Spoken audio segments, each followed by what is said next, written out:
El Centro Reina Sofía hace un estudio a la juventud en el cual, pues eso, dice que los jóvenes desconfían de la política, lo cual esto nos viene de perlas, más aún con el maestro don Antonio. Y dice que el 46,1% de los encuestados aseguran no verse representado en los partidos convencionales. Eso es imposible, ni en Podemos, pero es que no, es que ni en Ciudadanos, ni en Podemos, ni en UPD, ni Rosa Díaz no están representados. Es que parece mentira que después de tantos siglos y años, bueno, la representación se descubre casi en la Edad Media. Marsilio de Padua es quien descubre la representación. Antes de Marsilio de Padua no se sabía ni siquiera que era posible que una persona representara a otra, ni en Grecia ni en Roma. Eso fue un descubrimiento maravilloso, basándose no solo en los antecedentes griegos y romanos que no decía, sino en el derecho canónico. De ahí procede la espiritualidad de la persona, de ahí nació la posibilidad de que una persona pueda ser representada por otra. Y quien lo así desarrolla eso es Marsilio de Padua. Bien, entonces, luego, todo el parlamentarismo inglés descansa en el principio de la representación política. El parlamentarismo inglés, que es quien inventa la representación política, mucho antes de Rousseau. Y el primero que teóricamente niega la posibilidad de representación política es Rousseau. ¿Por qué? Hace soberano al pueblo. Entonces, igual que el soberano, que eran los reyes absolutos, en su presencia nadie puede representarlo ni hablar, le aplica esa doctrina al pueblo. Donde esté presente el pueblo, como si fuera un rey, nadie lo puede representar. Y como el pueblo está presente en todas partes, está prohibido. Ese es el mecanismo teológico, porque es teológico, religioso, de Rousseau. Pero cuando Rousseau le encarga un trabajo práctico para Polonia, un proyecto de gobierno, admite la representación. La única que hay, que una persona sea representada por otra. Bien, ahora, ¿qué pasa ahora? Que no hay representación. La noticia nos guía hacia algo tentador, y es que pone partidos convencionales lo entre comillas, como diciendo que existen partidos no convencionales con los que la juventud sí que se puede sentir a gusto. Podemos y Ciudadanos. Pues no lo dicen, pero... Quiere decir que tampoco tienen representación, porque la representación es incompatible con el sistema proporcional de listas de partidos. Sí. Donde hay listas de partidos no puede haber representación, porque la representación quiere decir personas. Y el partido político, sí, hoy con el sistema proporcional, los únicos que son representados son los partidos políticos, no las listas de los partidos, no las personas. No hay representación. Para que haya representación tiene que haber un distrito que nombre a un solo diputado por ese distrito y que lo vote todo el mundo, no el partido, sino un diputado, como el sistema inglés. Casualmente se hace incidencia en esto que acaba de comentar don Antonio, porque dicen, pero sí confían en la organización de los ciudadanos para cambiar las cosas. Y siguen diciendo, crisis del modelo social imperante y la apuesta por el poder de la ciudadanía para transformar el estado actual de las cosas. También dice que el interés de los jóvenes por la política ha aumentado. En 2008 solo el 27% mostraba una curiosidad, mientras que ahora mismo el 41% muestra gran curiosidad por la política. A causa de Podemos y Ciudadanos. El empoderamiento será más personal. Uy. Esto ya es muy grave. ¿Empoderamiento? ¿Pero qué están diciendo? Eso es un lenguaje caribeño. Eso no existe en español. ¿Qué significa empoderar? Ellos dicen al pueblo, pero quien empodera, apodera. Es decir, que tú eres la providencia divina. Este señor, Pablo Iglesias, que quiere empoderar al pueblo, pero para empoderar tienes que tú tener el poder para entregárselo al pueblo. Primero tiene que hacerse dictador, y es verdad que ese es el camino que lleva. Quiere hacerse dictador, y con la promesa de que una vez que sea dictador, empoderará al pueblo. Palabra que no existe en el idioma español, porque la palabra que existe es apoderar. Y apoderar significa que el que da el poder lo tiene él previamente, hasta el punto que por eso antes hablé de Rousseau y del pueblo, que si en presencia del que da el poder, el apoderado tiene que callarse. Si tienen el poder de empoderar, bien sea Ciudadanos o bien sea Pablo Iglesias, en presencia de ellos, el pueblo no está empoderado, tiene que callarse, porque quien le da el poder es el dictador Pablo Iglesias. Es tan absurdo que un lenguaje de Venezuela, de Maduro, llega a contagiar al idioma español, y que aquí en España vengan a decir el verbo empoderar, pero si empoderar implica una situación permanente. Apoderar es una situación pasajera, porque de la misma manera que se apodera, se desapodera, porque el poder es esencialmente revocable. Pero empoderar no, porque el que da el poder y empodera, ahí queda en una situación permanente, que no puede ser revocada, ¿Qué significa esto? Nada. Palabrería, demagogia, mentira, ignorancia impropia. No puede haber un profesor de derecho político ni de geopolítica que diga tales burradas. ¿Empoderar?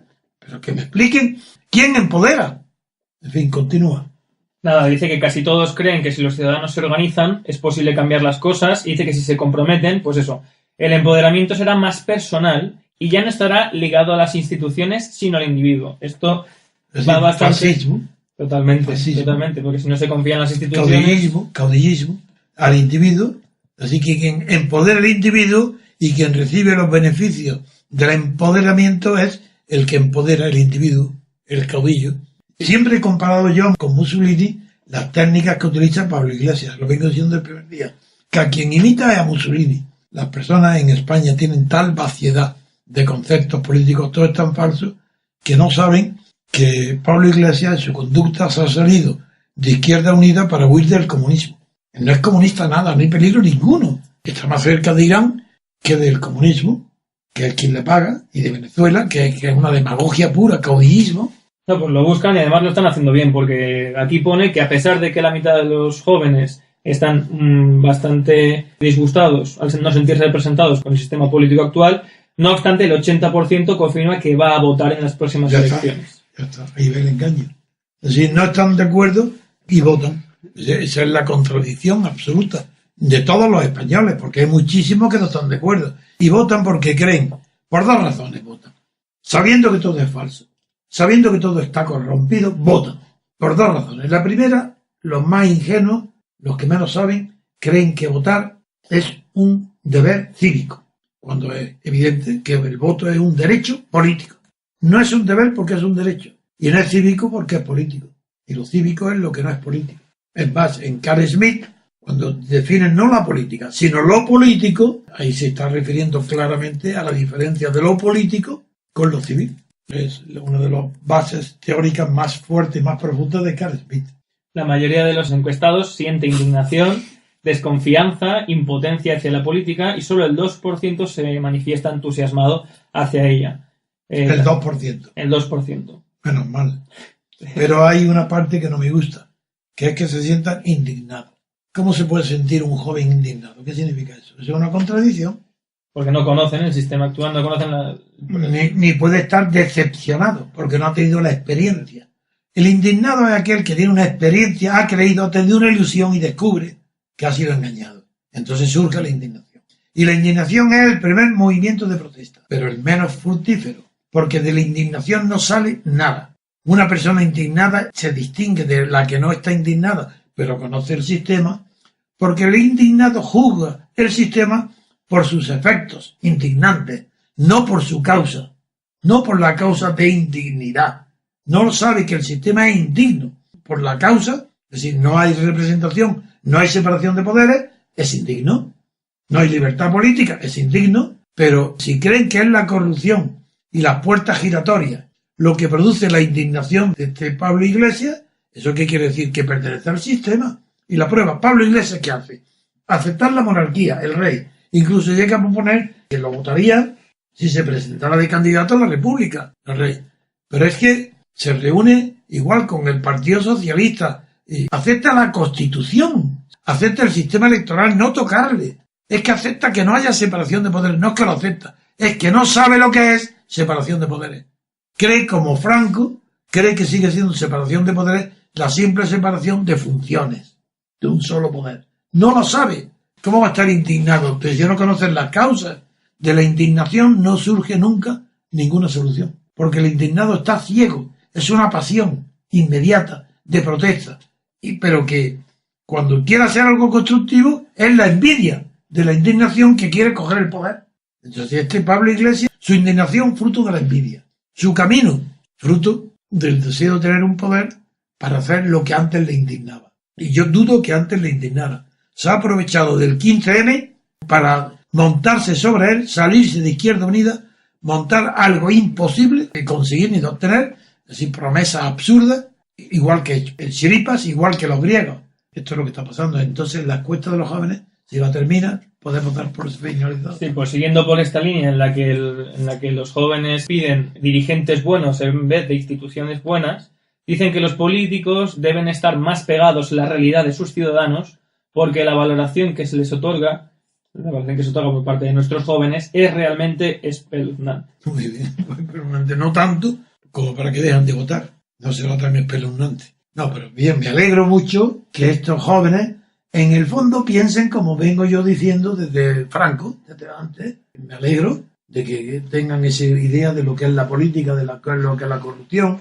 Pero los pobres, como nadie les ha enseñado dónde está el camino de la democracia, pues no saben lo que es la democracia.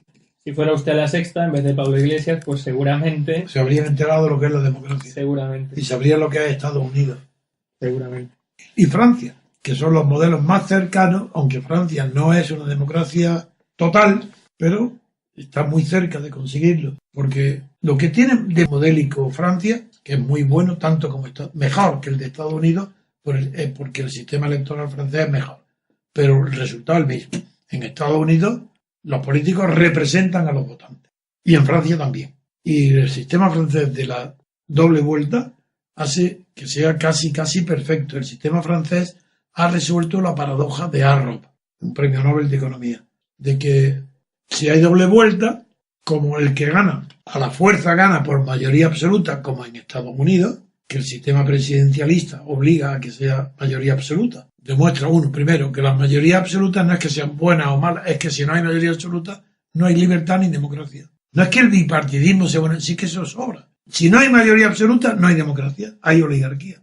Porque la mayoría absoluta implica en que todas las cuestiones referentes al poder se resuelvan con votación de los gobernados y todos los resultados locales, regionales o nacionales, representativos o ejecutivos, sean designados con el voto favorable del 51% por lo menos. Para lo cual se requiere una primera vuelta y una segunda en el caso que no se obtenga. Pero eso implica que todas las ideas que se tienen sobre los jóvenes, sobre representación, son falsas. Hoy que se dice lo contrario, diciendo que ya por fin, ¿qué quieren hoy? Terminar con las mayorías absolutas, terminar con el bipartidismo. Y ponen como ejemplo incluso que estaba mejor cuando los nacionalistas participaban en los gobiernos de coalición. Ponen locura. Pues gracias a eso, Cataluña ha llegado donde ha llegado de traición y de injusticia, y el País Vasco, ETA y compañía. Y el terrorismo. Gracias a eso. La verdad, estaría hablando mucho más tiempo. Agradezco mucho que un instituto haya hecho una encuesta donde se ve que los jóvenes, más bien sin saberlo, se sienten atraídos por mi concepción de la política, sin conocerla, están intuyendo la verdad, pero no saben dónde está. Incluso el otro que es un inocente, el Ciudadanos, sí, el Rivera. Eso es un angelito. Sí, eso es un angelito, porque es que tiene una ingenuidad increíble. Él no está preparado para estar en el gobierno. En Cataluña quizás sí, porque la lucha que ha tenido en Cataluña lo ha forjado de verdad contra el nacionalismo catalán. Ahí podría ser un buen gobernante. Pero fuera de Cataluña está abocado a un fracaso absoluto, por ignorante, porque no conoce. Él tampoco conoce la teoría, simplemente que es un hombre que hasta ahora parece honesto. Y lo es, quizás lo sea. Pero como no tiene principios democráticos, él no puede tener ideas para reformar una constitución, ni para asegurar el porvenir de una institución. De eso no sabe. La prueba es que tiene que encargar a personas extrañas a su partido que le hagan un programa de economía. Pues sí que eso es ridículo. Se creen que la economía es como hacer un puente. Por ejemplo, si tú contratas al ingeniero y hace un puente difícil, pues busca en el mundo a un arquitecto que se llame Foster y te hace un palacio de congreso. Y creen que la economía se puede hacer por encargo. Pero si es que el horror es que no hay economía política, no existe. Lo que existe es política económica. Entonces, si lo que existe no es economía política, sino política económica, ¿cómo un economista va a definir la economía que conviene? Depende de la política que quiera aprobar. Es ridículo encargar proyectos de economía o planes de economía o ideas de economía a extraños a un partido, porque quiere decir que ese que está encargando no sabe que la economía es política económica. No lo sabe, porque el extraño técnico al que le encarga, ese te lo hace técnicamente. Él no tiene la política del que le encarga. No es un partido. Y es la idea política la que preside el tipo de medidas técnicas y económicas que convienen a esa política. Es absurdo. Es de una ignorancia tan grande encargar los planes o las programas económicos a alguien que no pertenece a la ideología del político, la economía es una parte de la ideología política. Es que si no lo entienden esto no saben nada de lo que están hablando. La economía es la realización ideológica de la parte principal de la política. Pero no se puede olvidar que estamos hablando de política económica, no de economía política, que fue el invento de Alemania y de Mussolini, con las obras de List y todas esas obras famosas que están arrumbadas hoy. ¿Quién va a leer hoy una economía política? Eso es propio del fascismo y del nazismo, que configuran la economía al servicio de una ideología totalitaria. Entonces, claro, sí es economía política.